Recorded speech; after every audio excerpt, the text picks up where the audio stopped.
I clocked 28 years old in February and I'm still very much figuring out life.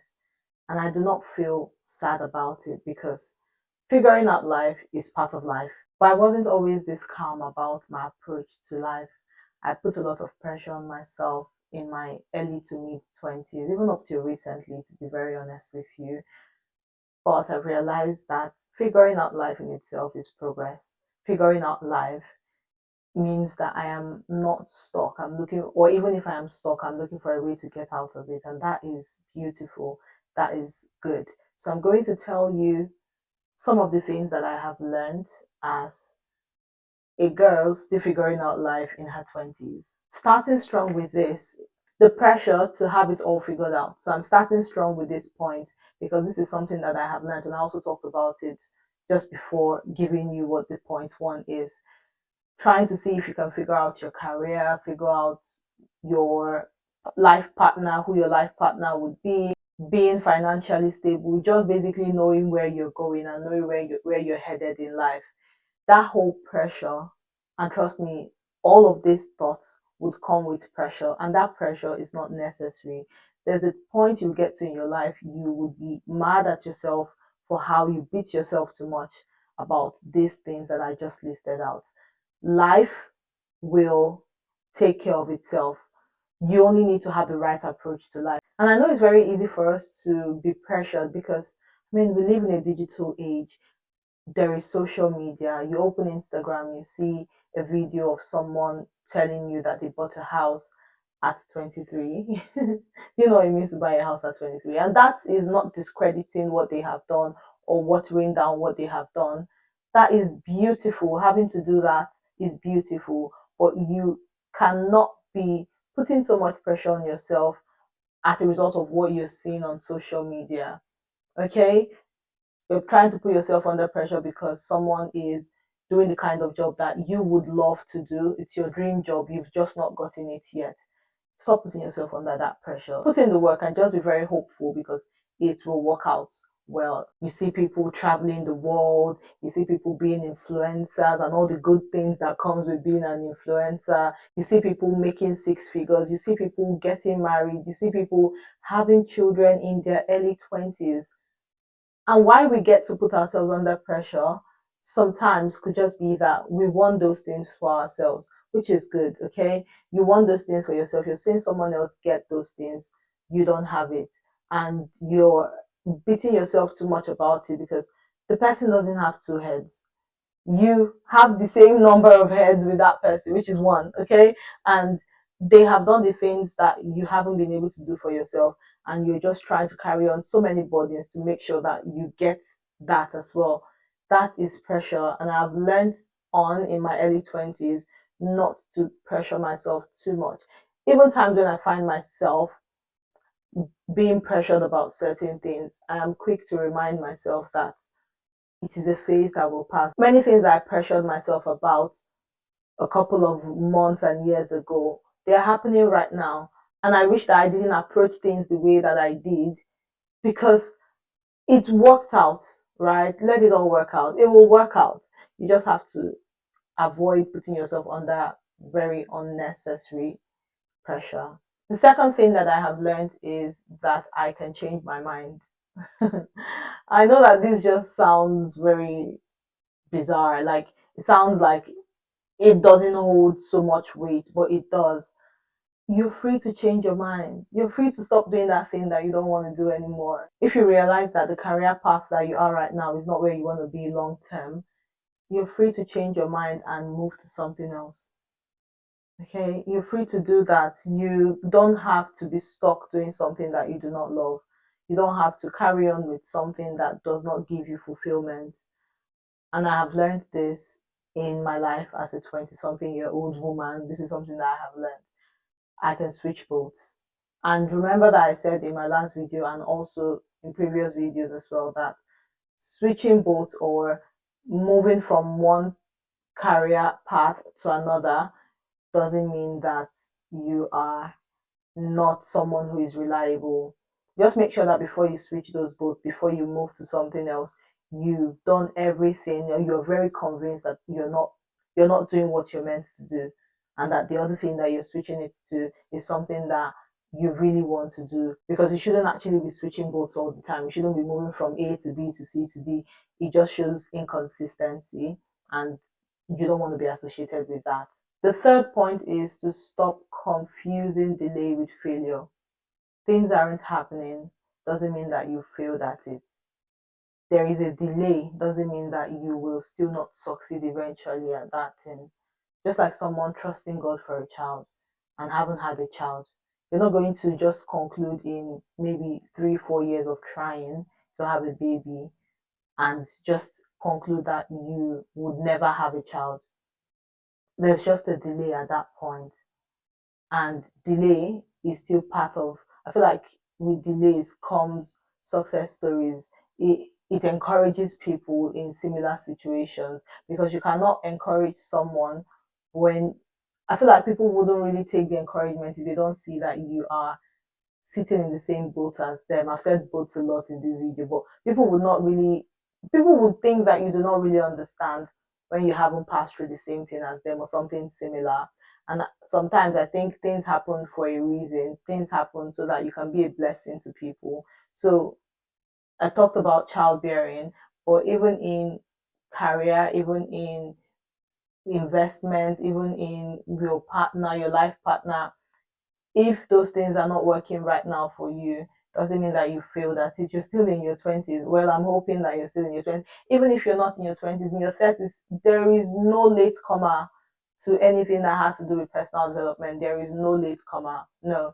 It's good to start early, but you're not a late comer if you didn't start early. Okay? So delay is not failure. Don't confuse it. Don't think that your life is falling apart because what you are trusting God for, what you're expecting to have happened at a particular point in your life hasn't happened. And the fourth point is that you don't need to have the whole plan. You don't need to know what the blueprint is. You don't need to see the whole picture to get started, because many people are just waiting to picture how the end result is going to be before they get started.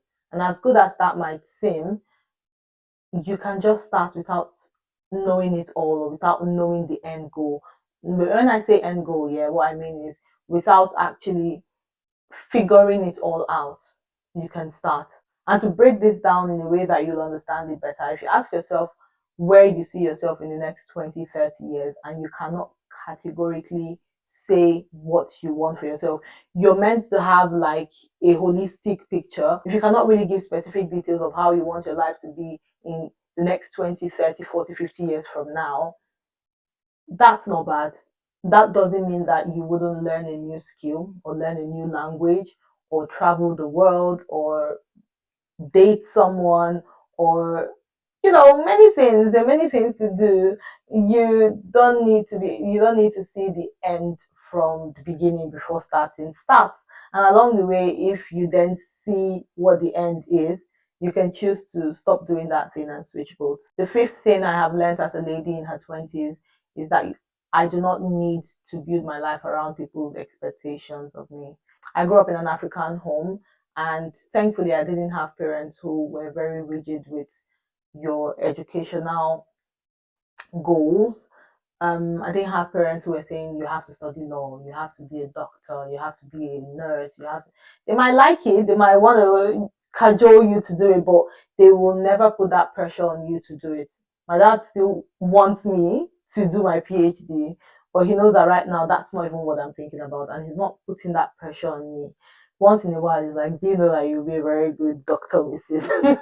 And I think about it, and I'm like, "Yeah, that's just something I'm thinking of that maybe I might do later.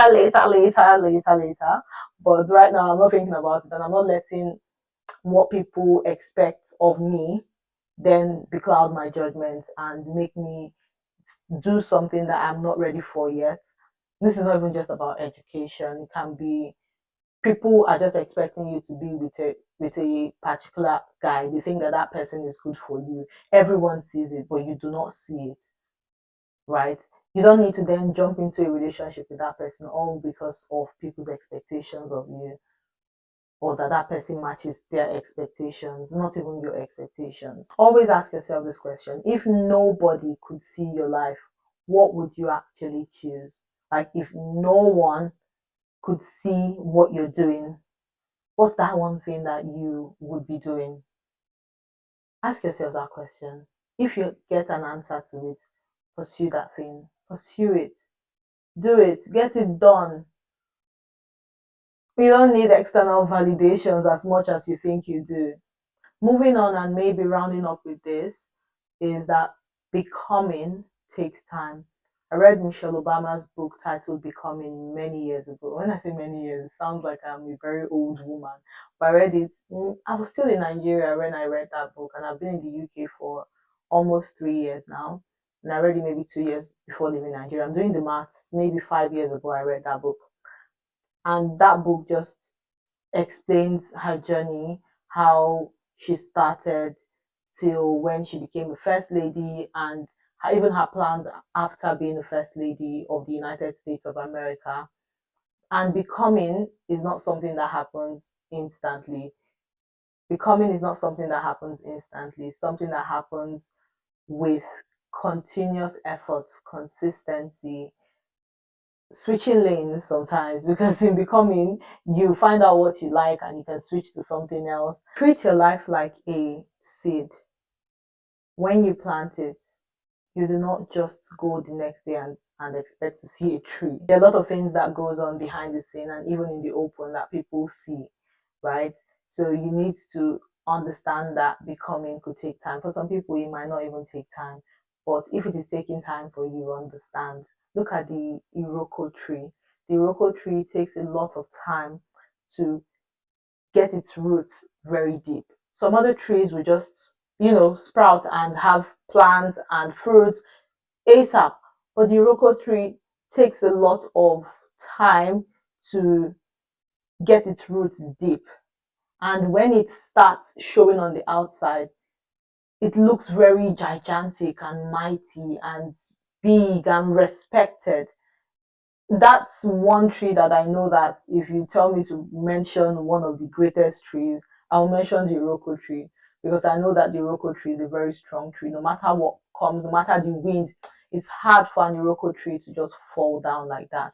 It's really hard. But other trees can just fall, can just, but if it is taking time for you to become the person that you want to be, understand that becoming itself is progress. And all you need to do, just like you do with plants, is to water it, allow sunlight to come on it, and basically just give it time. Give yourself time, give yourself grace.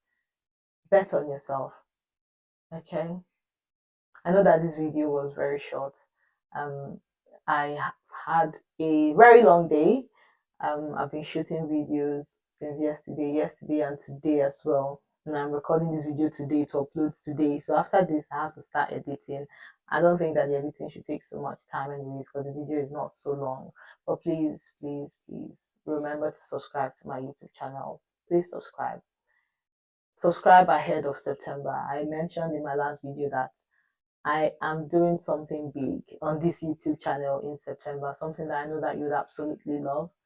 And I would start giving little bits about it in my next video, just so that I can start creating awareness and getting your mind ready ahead of the videos that will be uploaded in September, the whole of September. It's going to be like a special edition on this YouTube channel.